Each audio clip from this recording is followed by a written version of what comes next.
Meta Knight is a character that got nerfed in his transition from Smash 4. Although his nerfs were minor, it did enough to completely tackle Meta Knight off the current meta.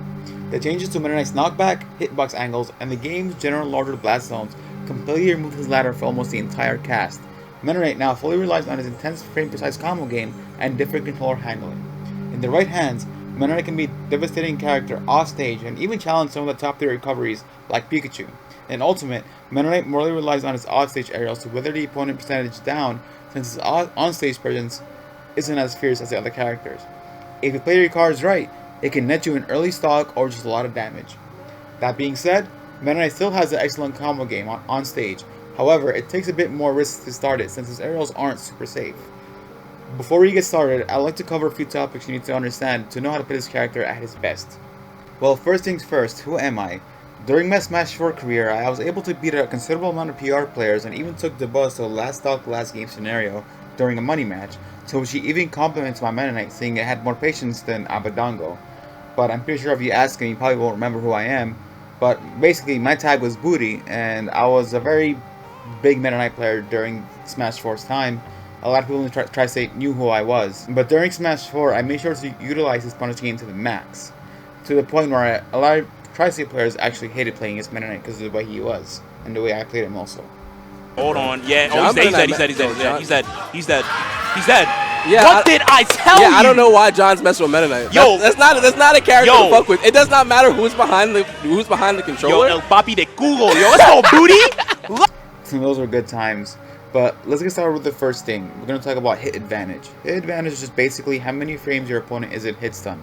The more frames your opponent is in hit stun, the more time you have to do your combos. And with Meta Knight, this is very, very important. So let's say that you're doing Nair as Meta Knight, and you want to time it in a way where it'll hit right around the time you're about to hit the floor. So then you, right after the hit lag ends, you go into your landing lag animation, and that gives you plenty of frames to go out and hit the opponent, since you'll have more frames to work with than if you hit the opponent on a higher area. So if you look at this video, you can see the difference in hit advantage.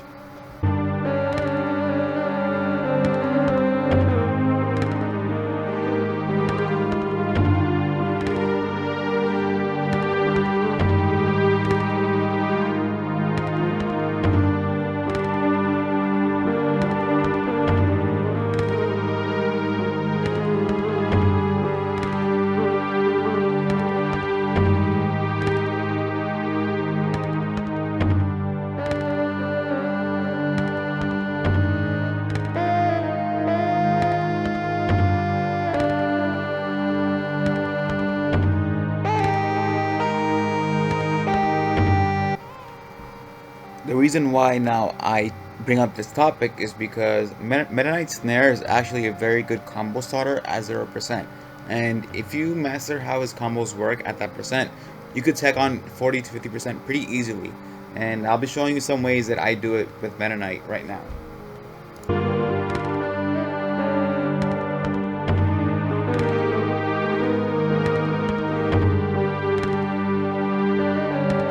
One more thing I forgot to mention is that there's two different states the opponent will be in. There will be a non-tumble state and there will be a tumble state. And an easy way to differentiate between these two is during the tumble state, you look at that hit stun smoke that you see on the opponent, or the opponent will be making sounds when they get hit. Usually that means that they're in tumble, and during that time they can DI and SDI.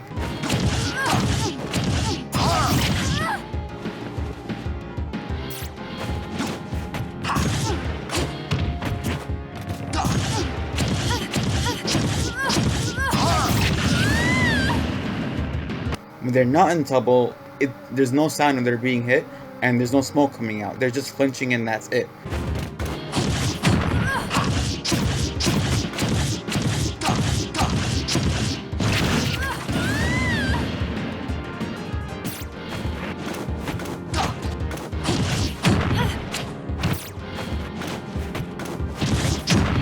That's how you know that it's non-tumble hit stun, and that usually happens when there's less than 31 units of hit stun. I'm not too sure on the numbers, but basically when there's a certain amount of knockback being made, they go into non-tumble. But once it surpasses that number, they go into tumble. just for easy remembrance, non-tumble, they cannot DI. So it's pretty easy to follow up on this combo. They could SDI, but in this game, SDI is very weak. And with tumble, they can DI, which is why like the ladder can be a lot more harder during those percents, because the opponent can switch up where he goes. But during this percent, it's guaranteed. And that's why I highly recommend you always go for this to get easy damage output. And this is done with scaling on also. So before I begin to show you the combos that Meta Knight can do, we have to first talk about the most important bread and butter aerial for the combos, which is up air. Up air has 3 hitboxes, one in the front, one in the middle, and one in the back. The one in the front has most priority out of all 3 of them, and that's the one you always want to go for. That's the only one that can really combo pretty well into itself, and that's the one you should always be aiming for whenever you're trying to catch them landing or you're just doing the ladder combos. The middle one, it kind of sends behind Meta Knight. If you see the little white lines, that basically shows the angle of the hitbox. And the one in the middle kind of sends behind the opponent. So let's say you're laddering them and they get sent into the middle of the aerial, you have to get ready to switch up your momentum to go back, because that's going to send them behind you, and you have to be ready to switch that up. If you don't, you're going to miss the opportunity and they're going to fall out, and then you can't really follow it up with anything else. As the more you do it and the more you feel how the up air works, you'll just get the hang of it, and then you'll know when they're going to get sent back to the middle of the up air, and then you'll know I have to reverse momentum to go backwards. But let's say you don't have enough time to react, you can just end the move with a back air just to get that final, 7% in for the combo. So let's actually run through the combos that Meta Knight can do on the characters in this game.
As you're watching these combos, you're probably thinking like, wow, why isn't like Meta Knight's winning, tournaments? Why aren't Meta Knights, winning against characters? Why isn't Meta Knight getting more representation?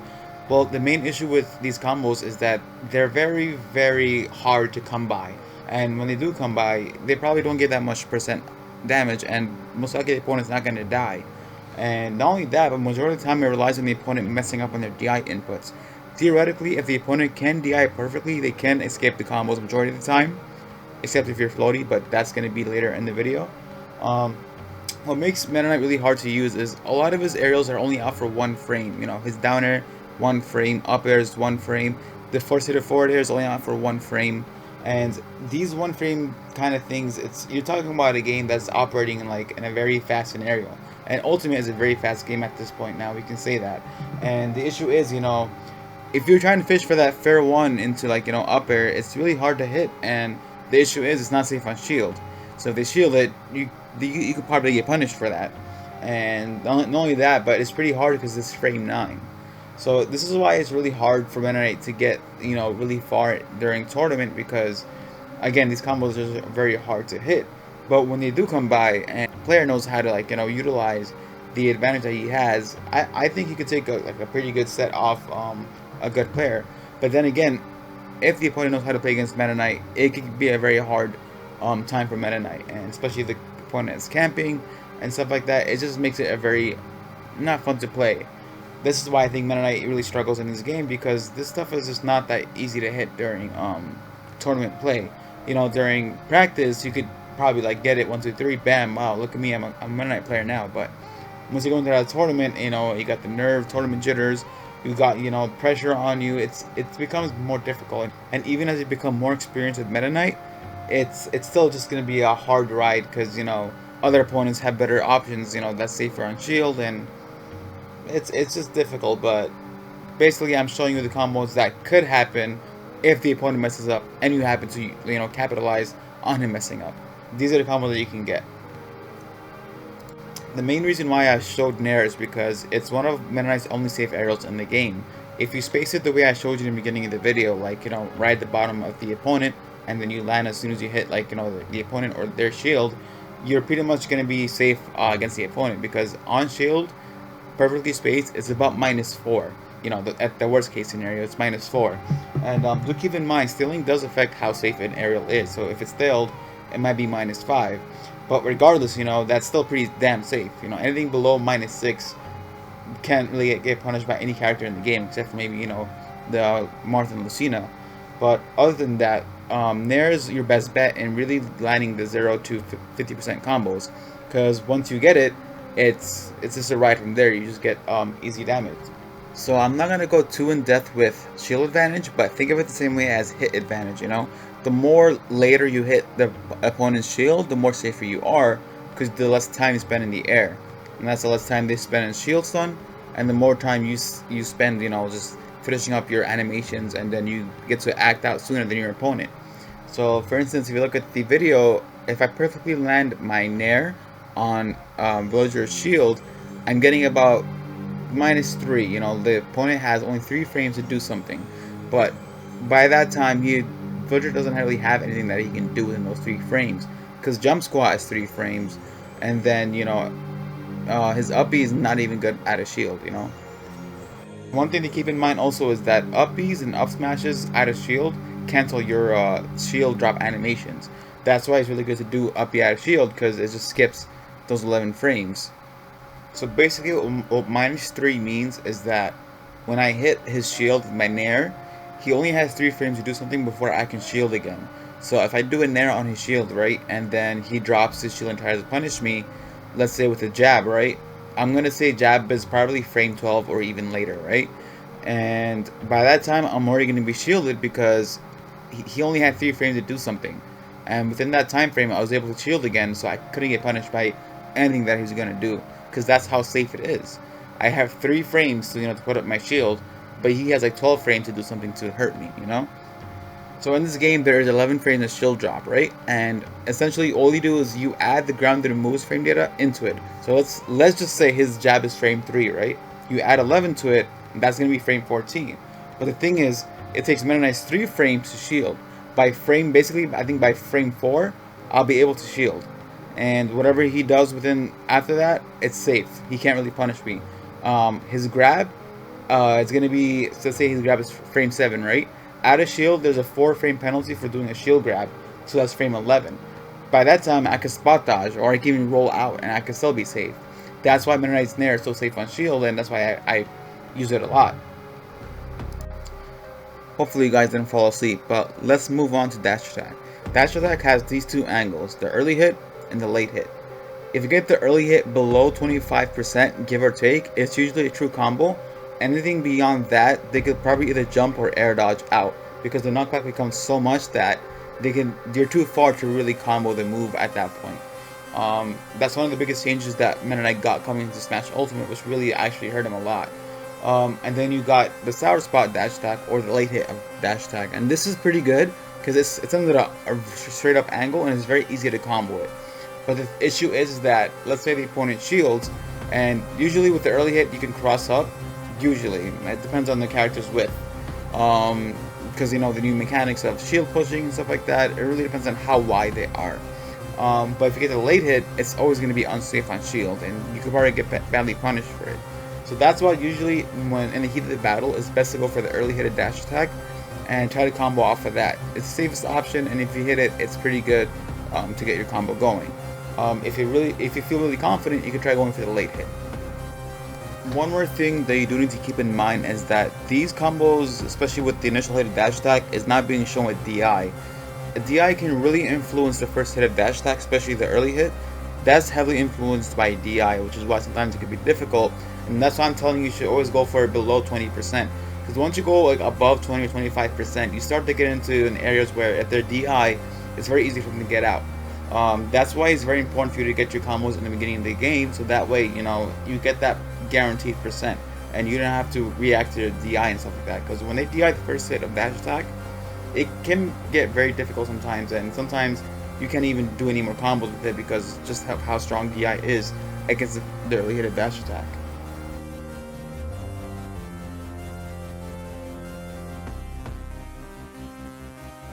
Downer is a really good camping tool off stage, but if you didn't know, if you use it on the stage, it's also a really good tech chasing tool. At mid percents, Meta Knight's Downer can set up for jab blocks or just in general tech chases. If you look at the angles here for Downer, you can see that the hitbox in the middle has a narrow angle to the one in the front. And whenever you go for a jab block or you're trying to go for a tech chase on stage, you should always aim for the middle one because it prevents them from jumping out of it, and you have a better chance of them, missing the tech. When you get to higher percents, say around 80% or so, Meta Knight's Downer can actually lead into a dimensional splash. However, this is much more of a mix-up, and you shouldn't really rely on it all the time since if they tech, they could potentially miss it. But sometimes there's an interesting property where if you time it just right, you can actually get the tech on stage, or you can just go for a tech read and use dimensional splash. It's really about just mixing up your options and being creative with it. At early percents, around maybe 20 to 30% depending on the character, Downer can also lead into a dash attack, and if they miss their DI input, it can guarantee pretty much a ladder on the character, and you can either get really good damage or you can even get the stock. Also keep in mind that when you do it Downer, it did not in tumble, so they can't DI it. So if you space it just right, like how I showed you here, you can pretty much get the guaranteed good hit of dash attack.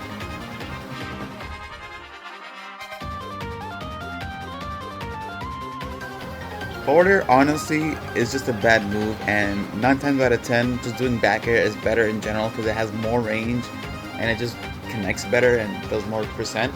But sometimes there's instances where you have to be facing the opponent, so you just use forward air. And honestly, there's not that much going for forward air besides maybe the first hit. The first hit can actually lead into like dashing up airs, and however this is pretty hard to land because keep in mind again his forward air is out for only 1 frame each hit. So that makes it even more difficult to actually land, and then also depends on the spacing. If you get it with the hilt hitbox, you could probably go for the up airs and you'll get it. But if you get it with like the sword hit, there's a good chance that they'll be able to either air dodge or just get out of it, to be honest. But if you're feeling really ballsy and you want to go for it, try it out. Who knows, you might even get the kill at that kind of percent. Forward air also has auto-linking property, so if you get the first 2 hits while fast falling, it can lead to some easy combos like down smash, or grab, or even just jabs. The first hit of forward air can also combo into shuttle loop if you hit them with a hilt hitbox. This is very important. If you hit them with, say, the sword, they're going to be out of range to get hit by the shuttle loop. Again, this depends on DI. If they DI in, it's actually pretty much guaranteed. If they DI out, then regardless of where you hit it, they can pretty much escape it. One final thing to mention is that at even higher percents, let's say around 120, you can actually do a dashing shuttle loop, which can actually kill in a true combos. Keep in mind that forward air is only out for 1 frame for each hit. Combine that with the fact that the move isn't really safe on shield. It's -8, and the thing is, like, let's say you do all 3 hits, yeah, you could be safe if you space it far away, but if you do end up getting the hit with the 3rd hit of forward air, it doesn't really grant that much. They'll probably get launched away, but you can't true combo it, and it's just not really worth the risk to go for. That's the issue with forward air. It just doesn't really work the way it should, for it to be a good move. It's just an average move, I would say. It's not that great. Finally, we get to back air, which actually has a bit more range than forward air, and it has more active frames also. Each hit is active for 2 frames instead of 1 frame. And the move also, when you do it, it knocks the opponent down, forcing them to tech. And if they miss a tech, you get a guaranteed jab block. And if you jab block, you can do whatever you want. You can be creative, mix it up. It becomes just really a tech read operation. Let's say if you get, like a back air, you get 2 jab blocks, and you hard read them, that they're gonna roll off the stage. You could just hard forward smash them and get them, and probably net an early kill or just some really good damage, and you get stage control, and you get the edge guard. Pretty much, it depends on how confident you feel. If you feel like you don't know what the opponent's gonna do, you can just go for a down smash or a jab, which is guaranteed, or you could go for either a forward smash or dimensional slash, depending on how confident you are you know, on what the opponent is going to do. This also leads me into forward smash, which is actually a pretty damn good move. Meta Knight's S Smash is at least top 10 in the game. The only issue that it has is that the hitboxes do not match the animation. And even though the hitboxes are a bit smaller than how it's supposed to be, the move is still relatively good. The main reason why this move is so good is because it has almost no end lag. Even though it has one of the most longest startups for a smash attack in the game, it has one of the fastest end lags in the game also. This move is only -6 on shield, which makes it super safe. So you can probably do S smash, you could just spot dodge, you could do S smash, down smash, and that can get them. They can actually get them during the shield drop because it won't be in time for the parry. I mean, that's how good this move is. And again, it's only held back by just being active for 1 frame and mismatching hitboxes. But other than that, this move is really good for just baiting and just using it in neutral and just throwing it out. You could just throw it out and be safe. And if the opponent happens to mess up, they could land an F smash and it could get you a pretty early kill. The hilt hitbox has more knockback than the sword hitbox. So basically, if you hit them with the sword, they die later, but if you hit them with the hilt, they'll die a little bit earlier. I feel like this video is taking a little bit longer than I expected, so I'm just gonna start going through things really fast, so just don't mind me. But don't worry about it, I'm pretty sure you'll understand everything eventually. Besides being a good jab blocking tool and a good tripping tool, down tilt can also set up for really good tech chases. Above about 100%, at that point you can start setting up for tech chases, and you can go for down tilt drill, down tilt F smash, down tilt dimensional slash, down tilt down smash. It really depends on how hard you want to get the read. Let's say you want to just get the damage or get the stage control that you need. You'll just do maybe down tilt down smash, so it could cover at least 3 of the 4 tech options. Down tilt down smash covering tech on spot, no tech, and tech behind. Or if you're feeling really ballsy and you want to end the stock early, you could do down tilt F smash, which would cover only maybe 2 out of the 4 tech options. But if you get the read, you get the early kill. This is really all about mixing up and seeing what you want to go for. But